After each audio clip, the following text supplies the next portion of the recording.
이 시간 우리에게 주시는 하나님의 말씀이 여기 있습니다. 신약성경 사도행전 20장 22절에서 24절까지 말씀입니다. 신약성경 223쪽에 있는 사도행전 20장 22절에서 24절까지 말씀입니다.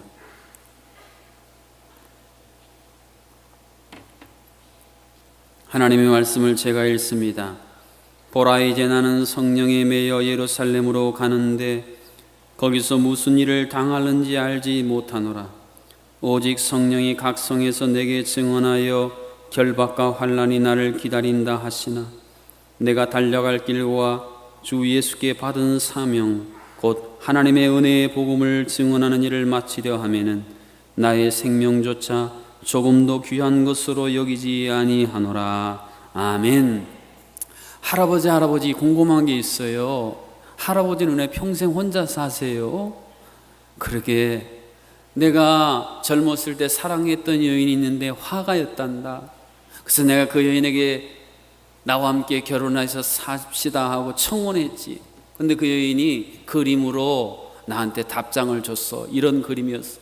말 2마리가 그려져 있고 X가 돼 있고 소 5마리가 그려져 있고 동그라미가 돼 있잖아.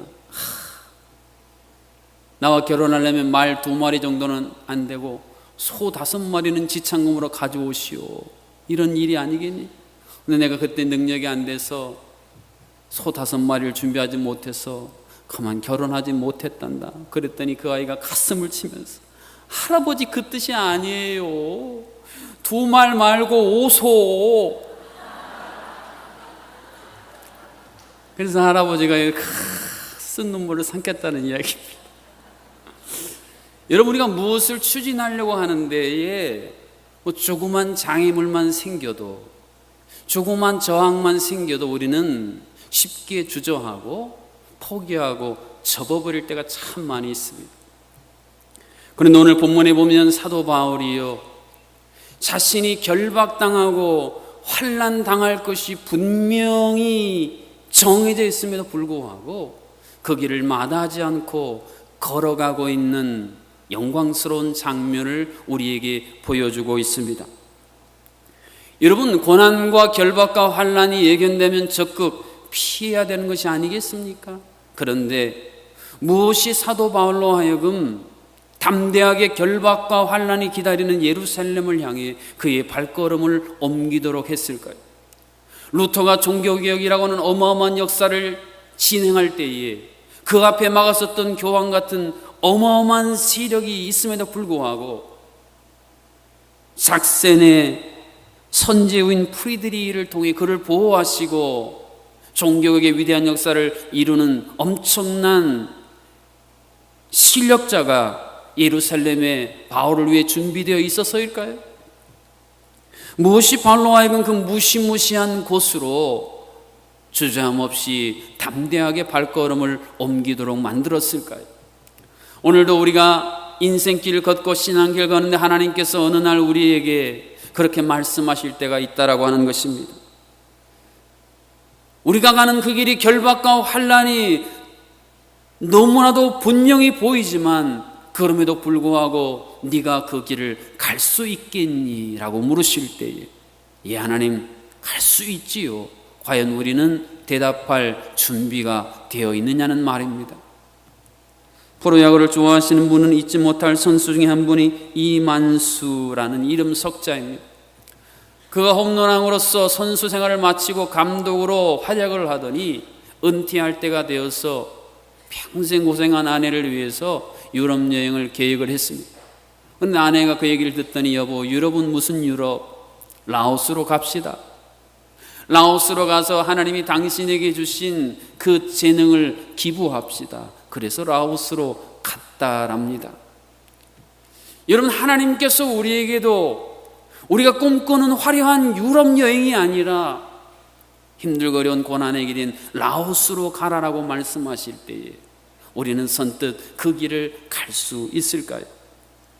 무엇이 고생길이 훤한 것을 알면서도 발걸음을 그쪽으로 옮기도록 만들까? 이러한 질문에 대한 해답을 오늘 본문을 통해 하나님 우리에게 선명하게 보여주고 계십니다. 주 60년 바울이 제3차 전도 여행을 갈 무렵할 쯤에 밀레도라는 곳에서 있었던 일이 오늘 본문의 내용입니다.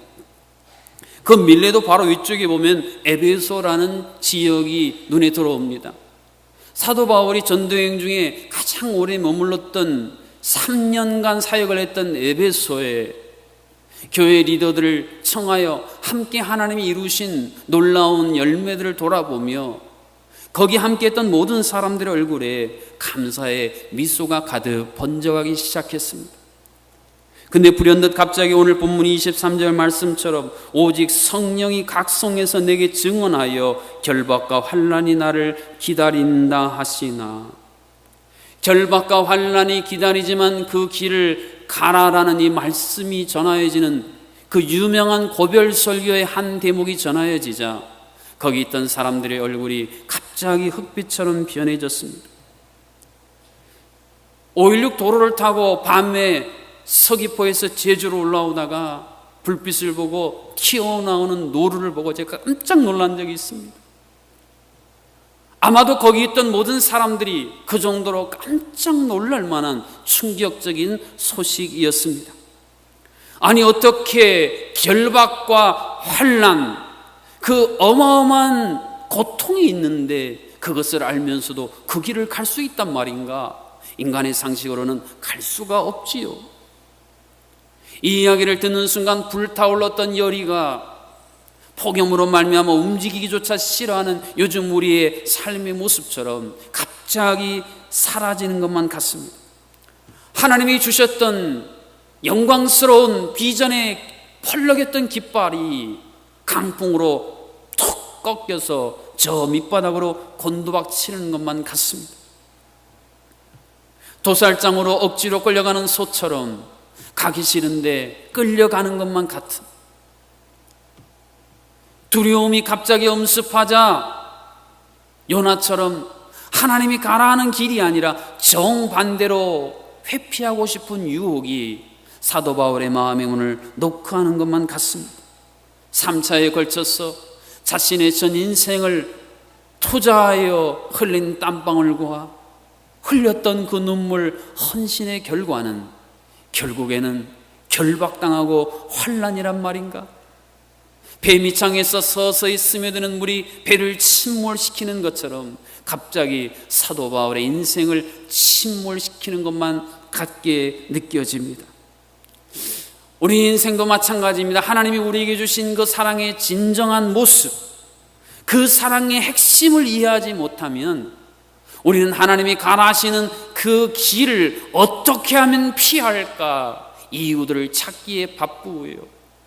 하나님이 가라하시는 그 길은 모든 것이 부정적으로만 해석되는 한계에 부딪힐 수밖에 없더라고 하는 것입니다. 그런데 사도 바울은 오늘 본문에 보면 결국 환난과 결박이 기다리고 있는 예루살렘을 향해 가기로 담대히 결단하는 내용을 찾아볼 수 있습니다. 두려움이 자신을 가로막고 유혹이 자신의 발목을 붙들고 있었지만 이 모든 상황을 돌파하기로 결정했다라고 하는 것입니다. 어떻게 이것이 가능했을까요? 먼저 사도 바울은 하나님이 자신에게 보여주신 모든 상황을 수용하게 되었습니다. 여러분 어떠세요? 인생 살다가 이거는 내가 도저히 이해할 수 없고 수용할 수 없는데 그것을 수용할 수 있으려면 그 마음이 무엇인가 동기가 있어야 됩니다. 동기가 생기고 동기를 내가 이해하게 되면 그 상황을 어렵지만 수용하게 되는 것이죠. 그러면 사도 바울에게 있어서 이 모든 상황을 수용하게 만들었던 중요한 동기는 무엇이었을까요? 그것은 오늘 우리가 함께 찬양했던 것처럼 하나님의 은혜였습니다. 내가 나된 것 하나님의 은혜입니다. 바울 서신의 여러 곳에 반복적으로 기록된 은혜로다 은혜로다. 내가 비록 결박되고 투옥되어 순교하는 일이 있어도 그것조차도 하나님의 은혜지요. 이러한 하나님의 은혜가 그의 심령 깊은 곳으로부터 점점점 차오르기 시작하자 표류하고 정박했던 그의 믿음의 사명의 배가 다시 출항할 준비를 할 수 있게 되었다라고 하는 것입니다. 또한 오늘 본문 24절 하반절의 고백처럼 하나님의 은혜의 복음을 증언하는 일을 마치려 하면은 나의 생명조차 조금도 귀한 것으로 여기지 아니하노라. 하나님이 내게 주신 복음은 받을 자격이 없는 내가 받은 이 복음은 나 자신을, 내 인생 전체를 뒤바꾸어 놓은 이 복음은 내가 내 생명을 담보로 해서라도 증언할 수 있는 너무너무 소중한 것이라고 하는 믿음의 고백에 이르르자 그는 이 결단을 실행할 수 있게 되었다고 하는 것입니다. 하나님은 하나님의 사역자인 사도 바울이 환경에 매이는 사람이 되기를 원하지 아니했습니다. 여러분, 하나님의 사람, 하나님의 사역자가 환경에 얽매이기 시작하는 그 순간 그는 하나님의 사역자가 아닌 것입니다. 하나님은 사도 바울을 얽어매고 있는 모든 환난, 환경을 뛰어넘어서 그 너머에서 열어주시는 하나님의 그 길을 걸어가는 사역자가 되기를 간절히 기대하고 계셨다고 하는 것입니다. 하나님은 실제로 우리가 하나님의 영광을 위해 나아가는 길을 막아서는 걸림돌 하나하나를 부수셔서 우리가 건너가야 할 험한 세상의 강을 건널 징검다리로 만들어주시는 놀라운 전능하신 하나님이심을 믿으십니까? 사도 바울은 여기에 아멘 응답할 수 있었습니다. 하나님은 오늘 본문 22절 상반절이 증언해 주는 것처럼 보라 이제 나는 성령에 매여 예루살렘으로 간다라는 고백처럼 사도 바울을 성령의 충만함으로 친히 묶어주셨습니다. 토네이도라는 돌풍이 휙 불게 되면요, 그 토네이도 안에 있는 사물은 더 이상 자신의 통제권을 상실합니다. 토네이도가 가는 대로 따라가게 돼 있어요. 이제 사도 바울은 내 계획, 내 생각, 내 염려, 내 두려움이 나를 장악하는 것이 아니라 하나님의 위대한 성령이 충만히 임하여 그 성령에 매여 그 길을 가도록 하나님이 친히 역사하셨다는 것입니다. 뿐만 아니라 그의 전 인생 속에 경험했던 그 하나님의 사랑, 그의 인생의 곳곳에 깊은 곳에 매장되어 있던 그 사랑이 샘물처럼 터져 나오고 위로부터 내려주시는 하나님의 폭포수 같은 은혜의 물결이 큰 파도를 이루어 그는 주저할 수밖에 없는 예루살렘으로 로마로의 위대한 발걸음을 옮길 수 있게 되었던 것입니다. 이처럼 환경에 얽매이지 않고 환난과 결박이 눈앞에 환하게 보이지만 결단하며 나아갔던 사도 바울에게 하나님은 어떤 은혜를 주셨습니까? 사도행전 23장 12절 하반절에 보면 유대인들이 당을 지어 맹세하되 바울을 죽이기 전에는 먹지도 아니하고 마시지도 아니하겠다 하는 사람들이 생겼습니다. 여러분, 누군가가요 여러분을 향해서 내가 너 죽이기 전에는 먹지도 않고 마시지도 않을 거야, 그런 한 사람만 있어도 여러분 얼마나 떨리고 이게 큰 두려움이 생기겠어요. 그런데 바울은 수십 명이 바울을 죽이기 위한 암살 결사대를 조직했어요. 그런데 하나님은 얼마나 놀라우신 하나님이신지, 그 당시 세계를 평정했던 가장 정예군인 로마의 군사들을 통해 사도 바울을 철통같이 호위하셨어요. 이 유대인의 죽음의 결사대가 감히 침범하지 못하고 그 로마 군사들의 호위 가운데 주의 복음을 전할 수 있도록 하나님이 친히 역사해 주셨습니다. 태풍이 내일 불어친다, 그래서 조마조마하고 두려워했던 그 태풍은 길을 바꾸어 빗나가게 하시고 태풍 후에 찬란한 햇살처럼 하나님이 부어주시는 그 놀라운 평강과 그 놀라운 자유함을 가지고 기쁨으로 주의 복음을 선포하게 하셨던 것입니다. 할렐루야. 뿐만 아니라 그의 평생의 비전으로 삼았던 로마로의 그 꿈의 길을 하나님이 친히 걷게 하셨는데요, 지금이야 비행기 한번 타고 가면 끝이지만요, 그 당시에는 어마어마한 대가를 지불해야 됩니다. 경제적인 대가, 또 많은 위험을 감수해야 하는 그 모든 과정을 하나님이 한 키로 패스하게 하여 로마에가 하나님의 위대한 복음을 전하도록 역사하셨습니다. 그렇습니다. 하나님이 우리를 위해 예비하신, 우리에게 부어주신 그 사랑은 내가 과거에 받았던 것으로 종결되지 아니하고 내가 미래에 받을 것으로 기대함으로 끝나는 것이 아니라 바로 오늘 이 자리 이 시간 현재 진행형으로 작동되게 만드는 위대한 시작 버튼이 바로 하나님이 우리에게 주시는 위대한 사랑입니다. 사랑하는 성도 여러분, 여러분이 생각하기에 내가 누리고 있는 최고의 자리, 내가 누리고 있는 최고의 환경 안에 있는데 하나님이 내 사랑하는 아들아 딸아, 너 그 자리를 좀 벗어나서 내가 가리키는 그 길, 네가 생각하기에는 최악의 길, 최악의 환경이라고 하는 그곳을 향해 한번 가보지 않을래? 말씀하실 때 주저하고 두려워하고 걱정으로 머물거리지 아니하고 담대하게 그 길을 걸을 수 있는 준비가 되어 있으십니까? 서두에 얘기했던 이만수 선수는 라오스에 가서 1년여간 재능 기부를 하면서 라오 브라더스라는 구단을 창설하고 그의 별칭인 헐크 파운데이션을 만들어서 꿈이 없는 그 땅에 수많은 아이들, 청소년들에게 꿈을 심어줘 유럽으로 가지 않고 라오스로 간 것이 가장 인생의 행복한 선택이었다는 간증을 남겨주었습니다. 사랑하는 성도 여러분, 어떻게 우리가 우리를 둘러싼 환경에 휘둘리지 아니하고 하나님이 우리를 위해 예비해 두신 그 하나님의 인도하시는 그 길을 따라 그 은혜의 자리로 나갈 수가 있을까요? 먼저 하나님이 우리를 위해 예비하시고 보여주시고 펼쳐주시는 그 환경을 수용해야 하는데, 그러려면 우리 안에 사랑의 동기가 움직여야만 합니다. 아무리 힘센 소도요, 사랑을 가지고 소를 쓰다듬은 소녀의 귓속말로 움직이는 것처럼 우리 안에 하나님의 사랑이 위대한 동력으로 작동되기 시작하면 오직 주의 사랑에 매여 우리는 절망의 땅도 소망으로 알고 죽음의 땅도 생명으로 알고 그 발걸음을 옮길 수 있게 된다라고 하는 것입니다.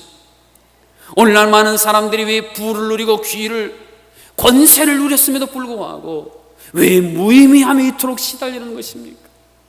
왜 내 인생은 가치 없다고 하소연을 늘어놓고 탄식만 늘어놓는 것입니까?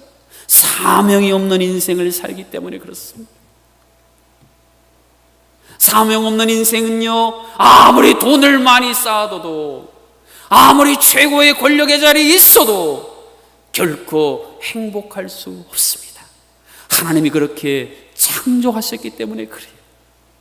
그러나 사명을 갖고 살아가는 인생은 비록 다른 사람들이 눈으로 보기에는 초라하고 힘들어 보이고 고난에 쌓여 사는 것 같지만 그 마음 중심에는 세상이 알 수 없는, 세상이 흉내낼 수 없는 하늘의 위대한 평강과 기쁨이 샘솟듯 꿈틀거리게 되는 것입니다.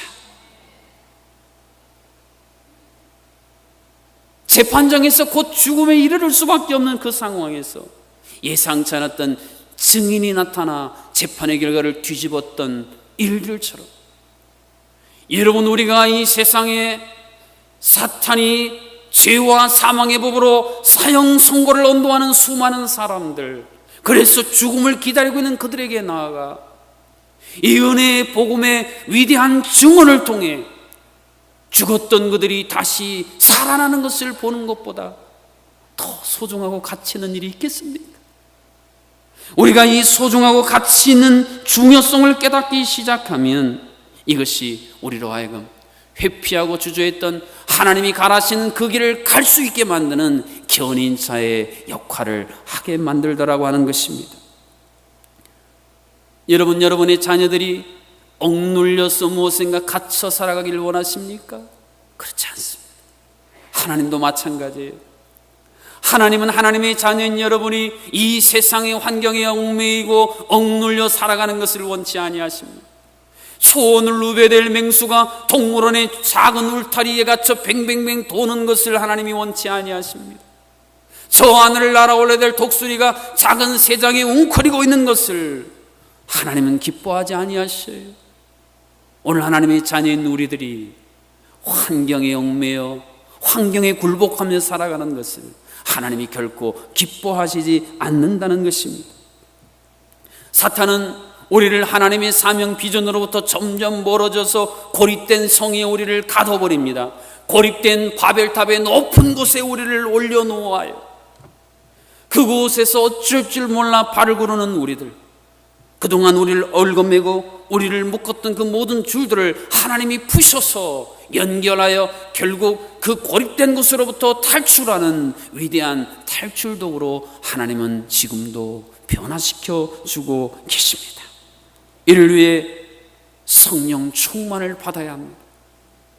세상 것에 취해 살아가는 우리에게 에베소서를 통해 하나님이 분명히 명령하셨습니다. 너희들 세상 것에 취하면 안 된다.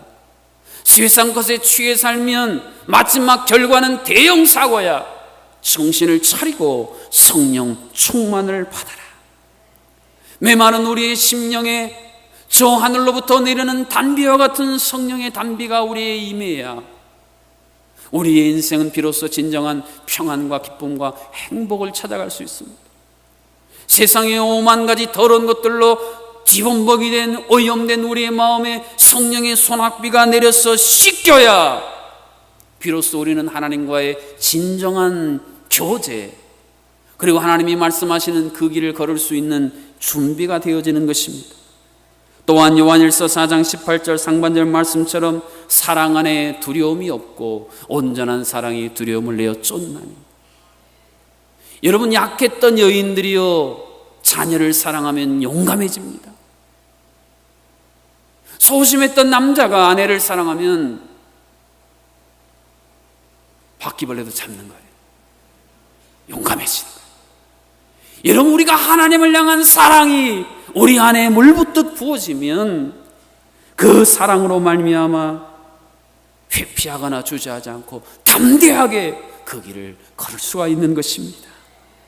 이처럼 환경이 굴하지 않고 환난과 박해가 눈앞에 훤히 보여도 담대히 그 길을 걷는 우리의 삶 가운데 하나님은 동일한 은혜를 부어주십니다.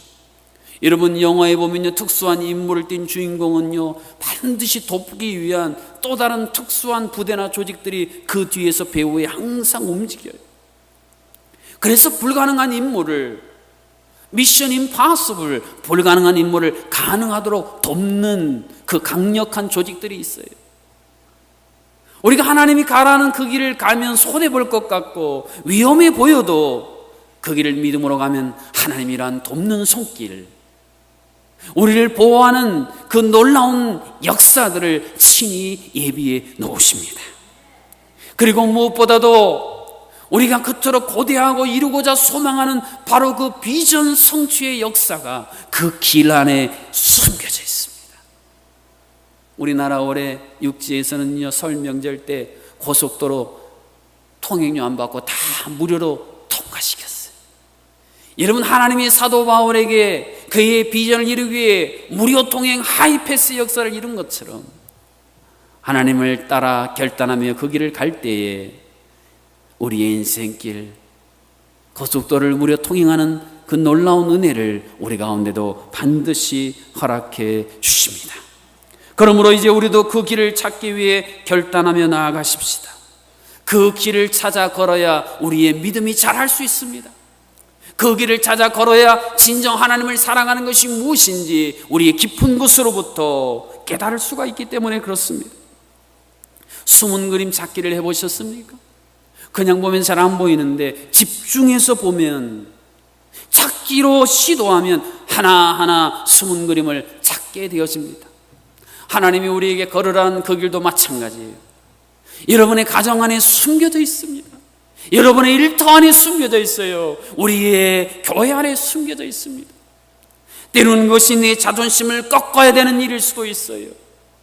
내가 무한한 인내로 그것을 수용해야만 하는 고통이 그 안에 내재되어 있을 수도 있습니다. 그러나 하나님이 말씀하셨으니, 하나님이 보여주셨으니 내가 그 길을 걸으리이다.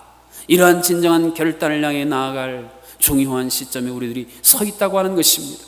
지난 금토 교회에서 성경학교를 하는 소년부, 이번에는 큐티를 시작으로 큐티까지 전체 일정을 진행하는 성경학교였습니다. 제가 토요일날 점심에 식당에 식사를 가다 통로에 아이들이 큐티 적어놓은 것이 보여서 읽어보다가 감동적인 것이 있어요. 여러분, 제가 담아왔어요. 본문은 나아만 장군이 문둥병 낫기 위해 엘리사의 말대로 몸을 7번 요단강에 씻어 낫게 되었다는 그 본문이었습니다. 한 아이가 이런 글을 적어놨어요.